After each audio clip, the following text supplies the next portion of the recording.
Today I am going to teach conditional statements and converse. Then which statements are called conditional statements? The statements which can be written in if and then form, those statements are called conditional statements. For example, if the quadrilateral is a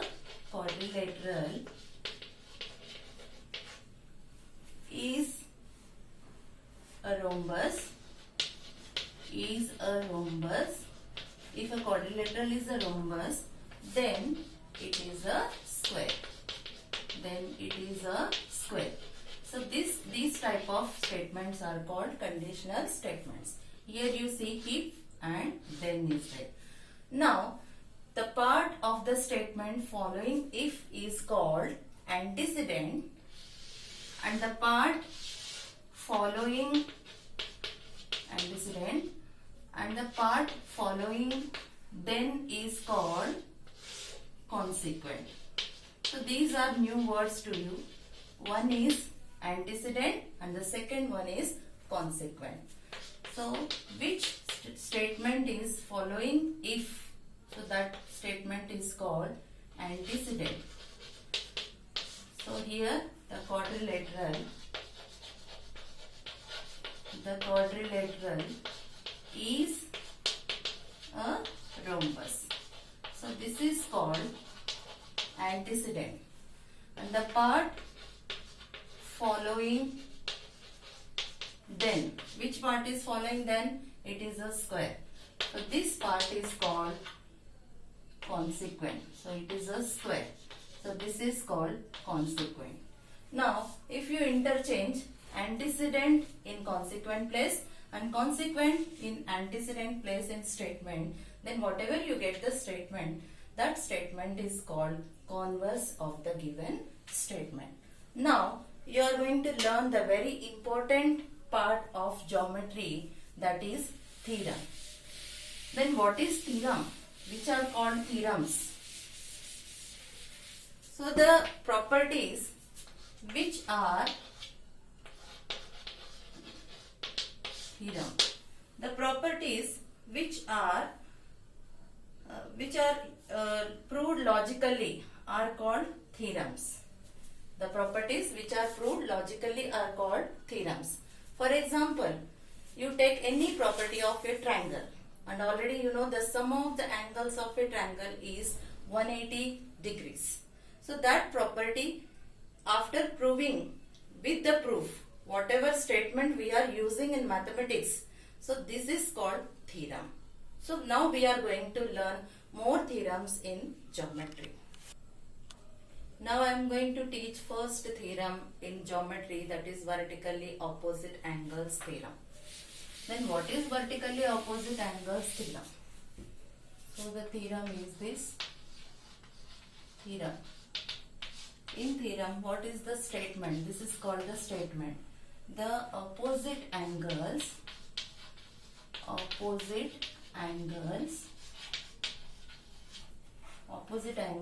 formed by two intersecting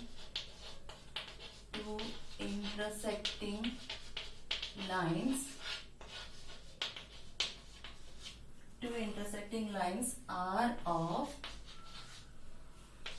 of equal length. So this is the statement. Now we have to prove this statement. So this theorem is called vertically opposite angles theorem. So here you see the opposite angles formed by two intersecting lines. So two intersecting lines are there. This is one line and this is another line. And we give the names of these two lines. One is AB, line AB, and the second one is CD. And these two lines are intersecting at point O. Then what to prove here? You have to prove that the opposite angles, which are opposite angles, this angle is opposite to this angle and this angle is opposite to this angle. So the opposite angles are equal in length. That you have to prove.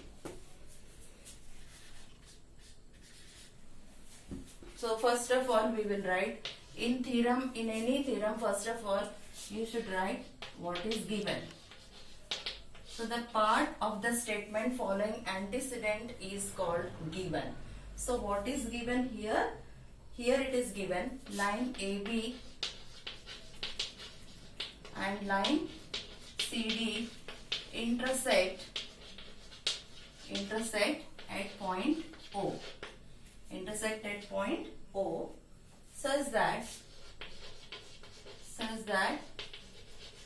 AOB and second line is COD. Like that, two lines are there, they are intersecting at point O. So that is given. Then what to prove here? You have to prove that their opposite angles are equal in length. Then which are opposite here? Angle AOC. Angle AOC is congruent to, what is the name of this angle? BOD. Angle AOC is congruent to angle BOD. And second one is angle, this angle is congruent to this. What is the name of this angle? Angle AOD is congruent to angle BOC. Angle BOC. This we have to prove. Then after proof, you have to write next step, that is proof. In any theorem, first statement, then given, and then to prove, then afterwards solution, that is proof. Now in proof, you see here, if you see like this is a straight angle. Don't see this. Now you see this is a straight angle and this arrow which is dividing this AB in two parts. Now can we say these two angles are linear pair? Yes, we can say these two are linear pair. So angle AOC plus angle AOD. Angle AOC plus angle AOD is equal to 180 degrees. Similarly, angle AOC plus angle BOC is also 180 degrees. So we will write here angle AOC plus angle BOC is equal to 180 degrees. Means this is 180 degrees and this is also 180 degrees. But now we will take only one, angle AOC plus angle BOC is 180 degrees because they are linear pair. And you know linear pair, its measurement is 180 degrees. This is the first one. Similarly, you take again, this is a straight angle and these two angles again linear pair. Then its measurement is again 180 degrees. So what is the name of this angle? Angle BOC. Angle BOC plus angle, what is the name of this? BOD.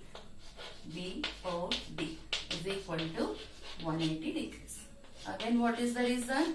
Again, both are linear pair.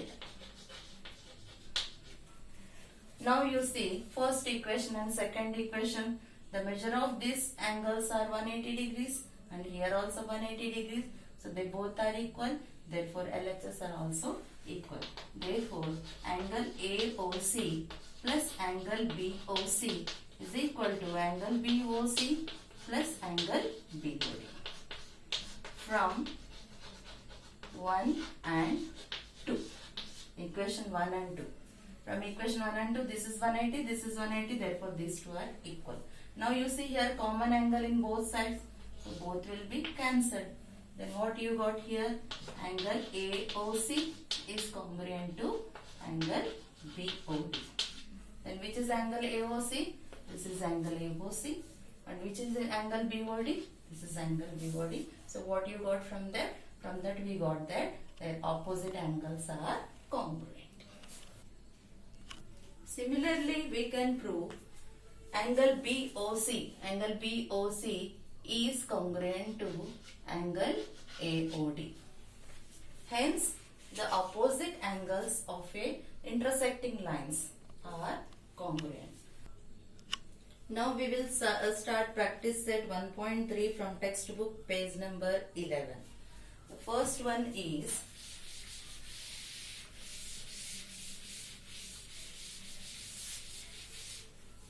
first question, practice set 1.3. Question number 1. Write the following statements. Write the following statements.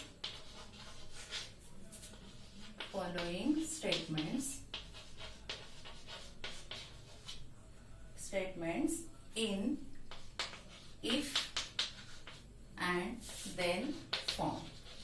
You see how to write the following statements in conditional statements. The first one is the opposite. What is the first statement? The opposite angles of a parallelogram. Opposite angles of a parallelogram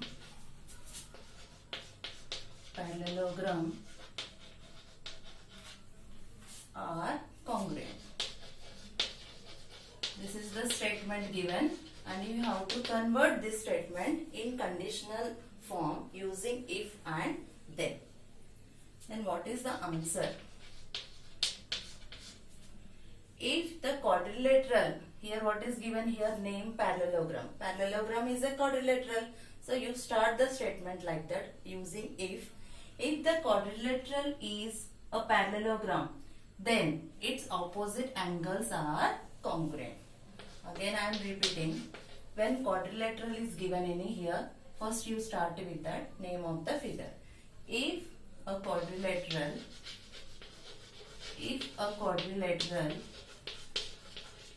is a parallelogram,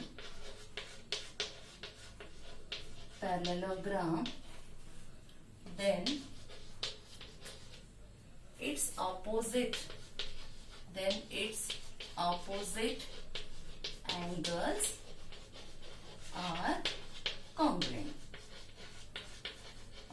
angles are congruent.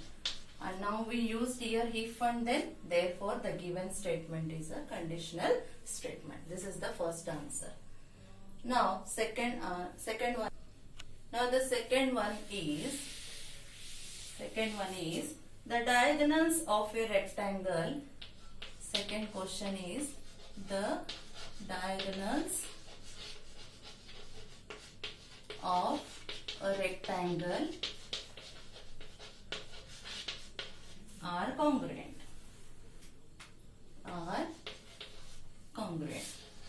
This is the statement.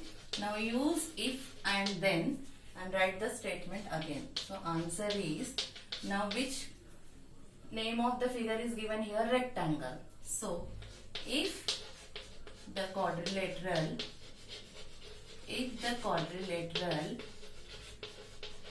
is a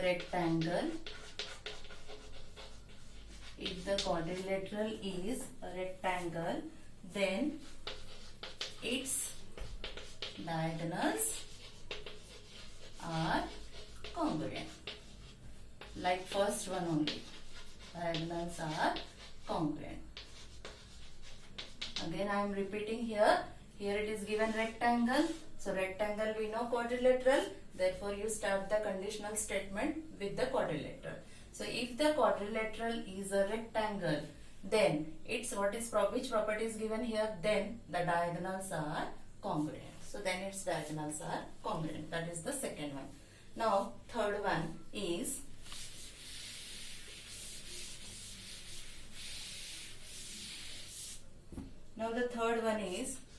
in an isosceles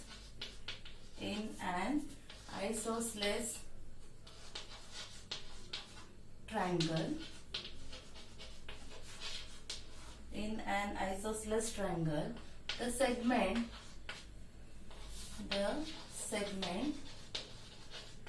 joining the vertex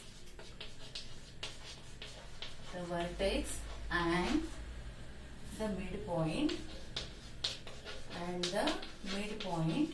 of the base is perpendicular to the base. So this is the statement, very big statement. So again we will read the statement. What is given here? In an isosceles triangle. Isosceles triangle means if two adjacent sides are equal in a triangle, then that triangle is called isosceles triangle. So in an isosceles triangle, the segment joining the vertex and the midpoint of the base is perpendicular to the base. That is given the statement. Now which figure is given here? Triangle is given. So a triangle, so if a triangle is given, and which triangle is given here? Isosceles triangle is given. So if a triangle is, which triangle that is? Isosceles. Then after then you write whatever statement is given, that you have to write. Then the segment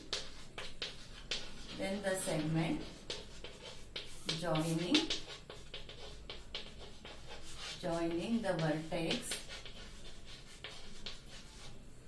the vertex and the midpoint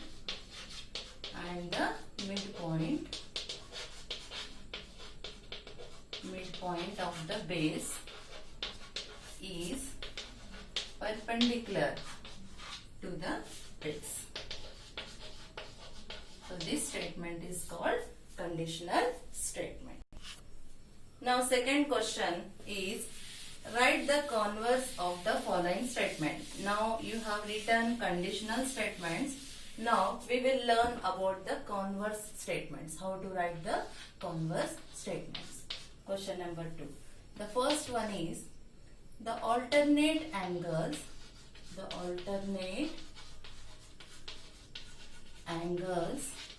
formed by two parallel lines,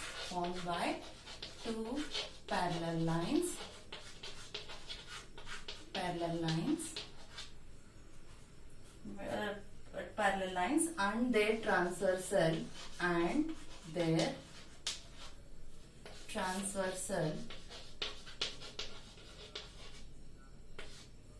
are congruent. So this is the statement given. Again I am repeating this. The alternate angles formed by two parallel lines and their transversal are congruent. Now which name is given here? Which lines are there? Parallel lines are there. So this you have to take as a consequent, antecedent, and remaining you have to take as a consequent. That is, you take like this, the converse of the statement. The alternate angles formed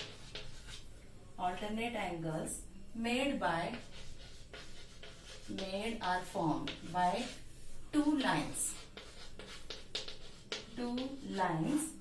and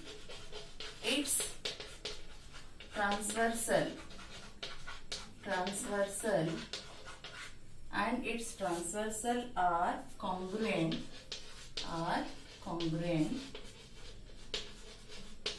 Then what happens? When two alternate angles are congruent, then the given lines are parallel lines. Therefore, then the lines are parallel lines. So this statement is the converse of the given statement. Now the second question in second one is,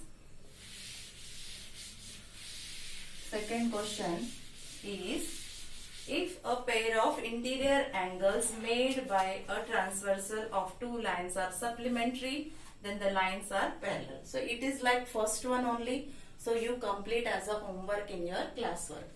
Now the third question, question number 2, third question. Which statement is given here? The diagonals The diagonals of a rectangle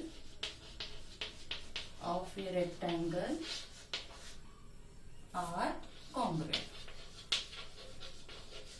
This is the third question, sub question in second question. What is given here? The diagonals of a rectangle are congruent. Then what is the converse of this? Answer: if the diagonals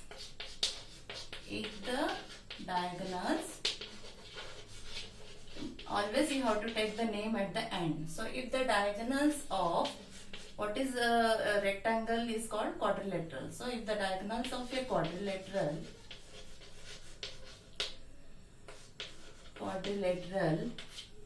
are congruent,